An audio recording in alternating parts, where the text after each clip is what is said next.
we are pretty excited to show all our new products we brought in for 2024.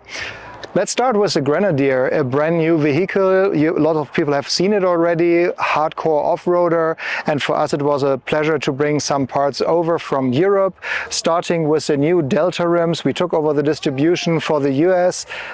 Also a little bit our core business from my business partner KW. We have a brand new suspension for the Grenadier. It's actually a V5. That means you have a four-way adjustable damper here, very modern, high-end system, and the drivability of that vehicle is so much improved, so people will love it. And we have equipped already 3 vehicles here in the US with adrenaline vans, with CA tuned, so everyone is pretty happy with the performance.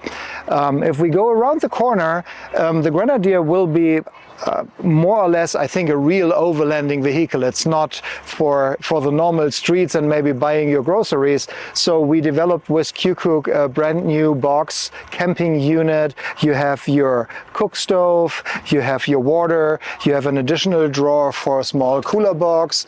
The bed folds forward so you can also sleep inside the SUV. And later in a couple of weeks we will also have roof carriers, MOLLE panels, rock sliders from the Swiss company Black Sheep Innovations.